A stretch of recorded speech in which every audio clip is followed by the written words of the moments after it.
What's up guys, welcome back to Fish Hacks. In today's video I am performing my 3-month maintenance on my Curve 7 protein skimmer. Now, how do I know when this protein skimmer needs to be cleaned? Well, over some time you kind of get an idea of how the skimmer actually performs once it's completely broken in.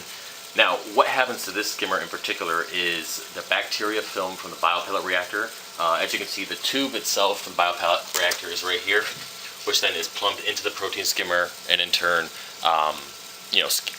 skims off the biopellet media. Alright, so what happens is that film, alright, that the biopellet reactor pretty much spreads through the entire system in general, which I've had to clean continuously. But anyways, that film gets caught up inside the input here, which then restricts the flow to the entire skimmer. Now, I will show you a zoomed in video here in a second, but basically the water level usually stays at the neck level where I have it set to. Over a period of time, that flow becomes restricted, and in turn the water level rises in the skimmer up into the cup. So right now it's about this far from the top of the skimmer cup, and which impacts skimmer performance. The microbubbles really don't have a time to collect properly in the skim cup. And then obviously skimming isn't what I want it to be. So this happens about every 3 months. So that's where I came into putting this maintenance in general every 3 months, regardless of how the skimmer is actually performing. So at this point, the skimmer is still functioning and still pulling out media, or it's not media, but pulling out skimmate in a decent fashion. But again, it is starting to decline increasingly over the last couple days. So we're going to go ahead and get in here, and I'm going to take the entire skimmer out. I'll show you how I take this skimmer apart, and then we will soak it in vinegar. We'll run the pump in vinegar for a little while, and then we will take it completely apart and scrub it from bottom to top and put it back in the sump. So it's about a 2 to 3 hour process. It's a little bit of a pain in the ass, but the skimmer is essentially the lifeline of your system, and if your lifeline's not working properly, your whole system will suffer. Alright, here we're looking at the skimmer cup. As you can see, the water level is about halfway into the skimmer cup. Now that is where the problem actually lies. The water level is too high and it really does not make very good skimming. So what we're going to do is go ahead and take this apart. I just wanted you guys to see what I was talking about, so it made some sense. So let's go ahead and start taking the skimmer out of here. Alright, so now we're going to go ahead and turn the skimmer off. Hit the apex pad there. Skimmer's off. Alright. Now, we're going to come in here first and just disconnect the biopellet reactor. It's still flowing, just set that to the side. I'll go ahead and get the tube out here. I'm just going to go ahead and set this in here for now. Right here's fine. Alright, we're just going to get the skimmer cup out. Now, the way I designed this, I didn't design it for this skimmer, so I just have to take the cup around. Good to go. Now we have the external tube for the air. Alright, so we're just going to pull this off. Just leave that there. Now we're just going to take it apart. Like I said, when I built this system, I did not build it for this skimmer in particular. The one I had was much smaller, so it's a little bit of a job to get it out. Make sure when you pull this skimmer out, you'll see, hopefully you can see this little ring. This is supposed to be in this little crevice here. Make sure you don't lose that. Pretty sure you could probably replace it if you did. Alright. I don't know if you can get appreciation of how dirty this skimmer is, but it is nasty. Look at the water. Alrighty, I went ahead and took out the skimmer. Basically what happened was when I did the apex the other day, I ended up zip tying this wire together with several other ones to kind of get it out of the way. So I had to cut some zip ties, move a few things around to get the skimmer out. So it took a little bit longer than it usually does. But so we're here now. I have it sitting on top of the washer. Alright, so basically, as you see, the skimmer is a complete mess. So let's go ahead and just take it apart. So we already got the skimmer cup and the adjuster, the water level adjuster out of the way here. We'll take care of this afterwards. So I did a little do-it-yourself nozzle here. It's just a PVC that I drilled, basically with a barb fitting on it, super glued in there, and then this allows the biopellet reactor to go into the input of the skimmer. As you can see, hopefully you can see how dirty that is. See the input of that, how it kind of builds up. So that's where the flow restriction comes from, and also inside the pump itself. So we're going to go ahead and take this out. We'll throw it in the sink. Let's go ahead and get the skimmer body undone here. There's these 4 screws. Loosen it up just enough to move the little red tabs over.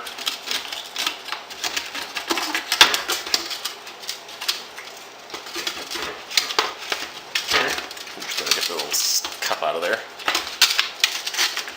Alright, throw that in the sink. Alright, skimmer cup out. Now here's the bubble plate. This definitely needs to be cleaned. Just gonna unscrew it. Remember when you were installing this back on, you can't really see now, but there's the bubbles here, and then there's no bubbles right here. I don't know if you can really see it. But essentially you want that part over the output, so it comes up and then spreads the bubbles and then comes through there. So throw that in there.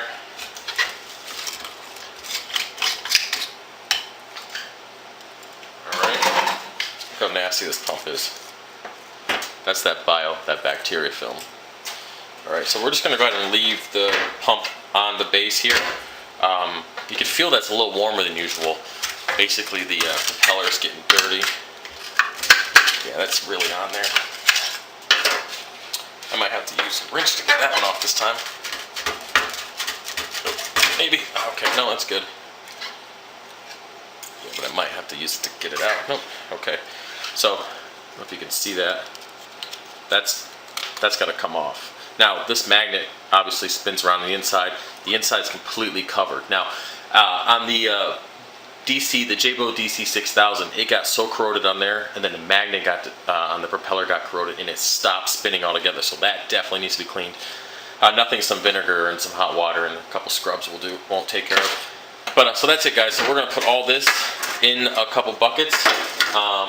Mostly the pump and the smaller parts in a 5-gallon bucket with hot water and vinegar. I'm going to run that pump with this propeller. I'm going to put it back together and run it for a little while to kind of get the stuff through there. Let the vinegar soak while we hand scrub everything else.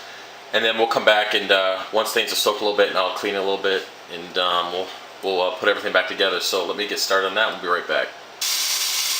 Alrighty, as our bucket fills up with water, let's go ahead and add our vinegar. So I use distilled white vinegar. I get it from Costco in bulk. It's only a few bucks for this thing. I don't measure it out. I just pour in until I feel like stopping.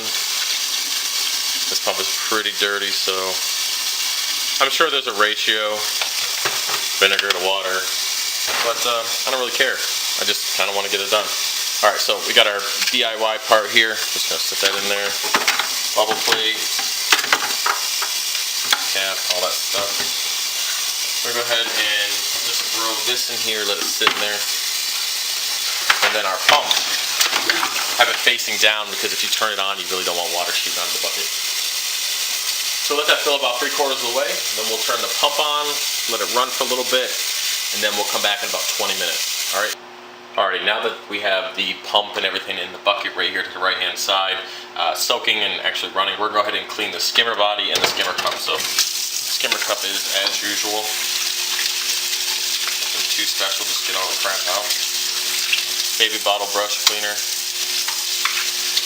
That makes sense, yeah. Baby bottle brush cleaner. Set that to the side.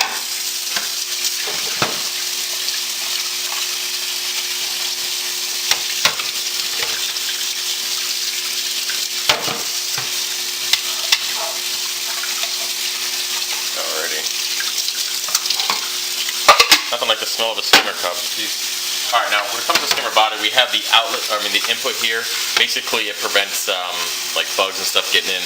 But it also, if you ever had a skimmer that just had the tube sticking up, how loud it was when the air actually comes in. I don't know if you guys can hear me over the water. But anyways, this cuts down on the sound and also prevents bugs and all that kind of stuff that might be coming from outside from getting in. They kind of get trapped down in a little bit of water that collects over time. But just take it out, flip it upside down. Usually give it a rinse or two. Nothing too special. And that's it. Alright, cover back on. Alright, set that to the side. So, when it comes to the skimmer body, I mean, I don't really think you can overdo it. Some people say if you clean it too much, you actually, I would say, they say it kind of resets the skimmer, makes it so it doesn't skim as efficient as it used to, like as if it was brand new. I've never had that problem. So I just kind of clean it as normal.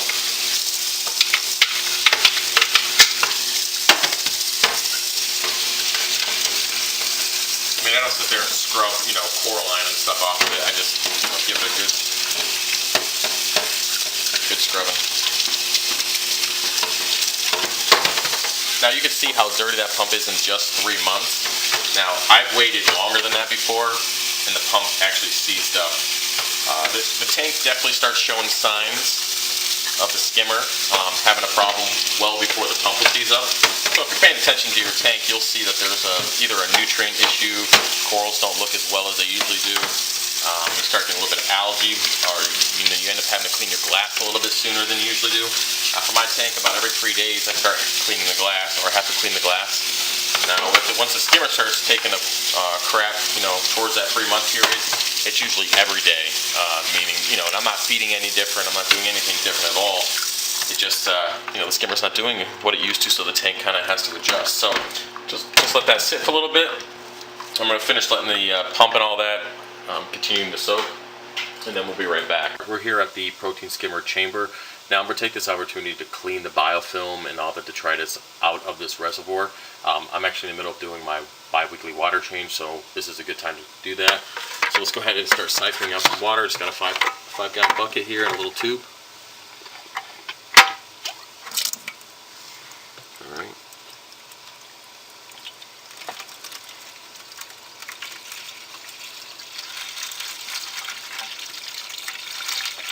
A lot of this crap in here.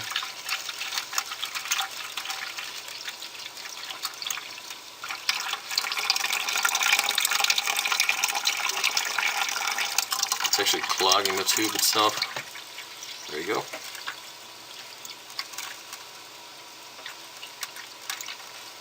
I got a couple snails, got to fish them out afterward.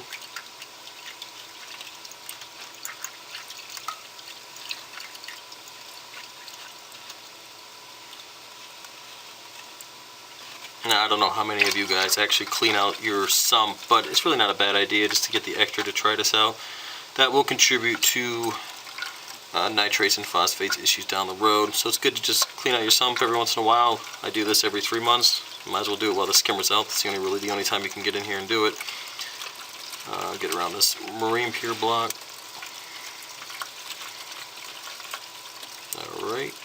And the rest of that's just encrusted, so it's good to go. That's it for the chamber here, so we're going to go over and start cleaning the pump on the protein skimmer. Now it's time to clean everything. It's been soaked for about a half an hour. We're just going to go in here and clean every piece. I'm using a little knife here to scrape this stuff out. As you can see, it kind of comes off there. So it's just a general overall cleaning. I'm not trying to get everything, but just a general cleaning there. Nothing too fancy, and we're not going to take forever doing it.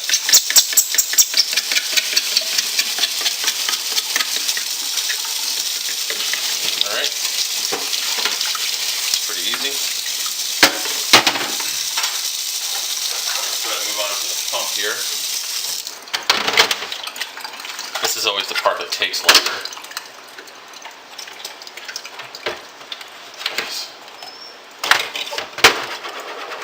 Milo, go lay down, bro. Dog's being obnoxious. So you can see just from running it with the vinegar how much cleaner it came. Alright, so we are going to still throw, make sure it's unplugged before you start sticking crap down in here. But this helps break out the rest of the stuff. As you can see, it's coming out.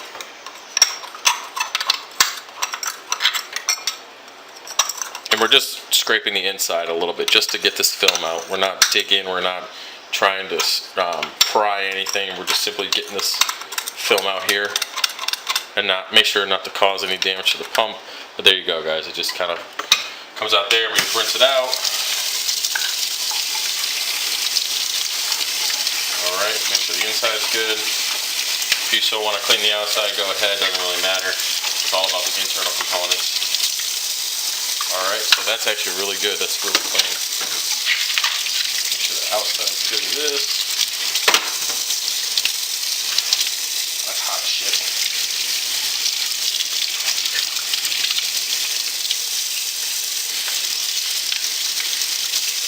Alright. Inside of the head. And then the propeller itself actually came really clean from just running the vinegar through it. It actually doesn't need any work. And that doesn't happen too often, so I'm kind of glad that did. Let's go ahead and put this back together. Alright.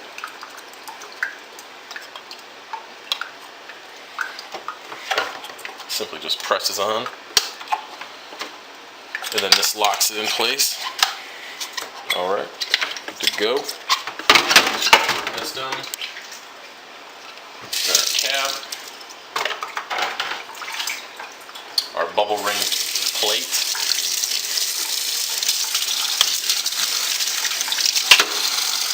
That's good to go. Bubble plate holder. Now this is the one that usually takes a lot longer to clean. As you can see, it's still very dirty. So we'll get most of it out with this little knife here, and then I got some dentistry picks I picked up from eBay, and I use those to finish it off. They're like little, I guess you would say toothpick kind of things, but they're metal. So now we're reaching here, and you can get some of it with a knife, but obviously the rest of it you're not going to be able to reach. And this is the part that is usually time consuming out of the whole skimmer. And it's important because this is the one that contributes to the flow issue. So it's important to go ahead and take the time to clean this one thoroughly.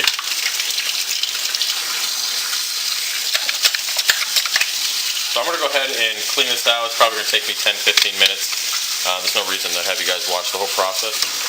So I'm going to do that, and then we'll be right back. Okay, now that we've cleaned everything, we're just going to put it all back together. Alright, so we got a main pump here.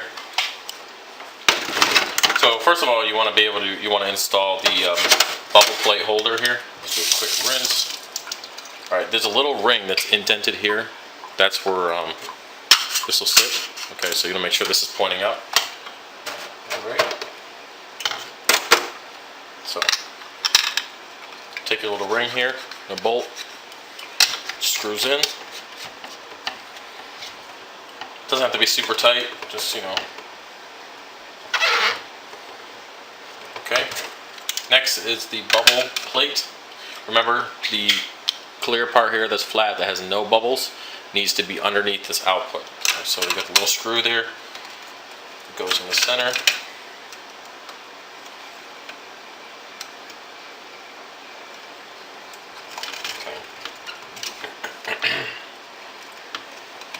Now that that's in place, you just screw it down. Again, don't go too tight because you'll crack this plate. I've done it before. It's not fun to replace parts like that. Alright, so that's it. Alright, that's all set. So we'll just put the skimmer body on. I remember how I had this input here. There we go. Remember those red tabs just need to be moved out of the way. Set the body in there, and they just slide over and tighten them down.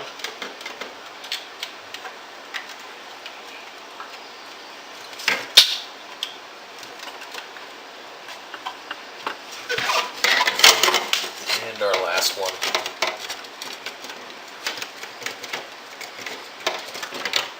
Alright, so that's on there.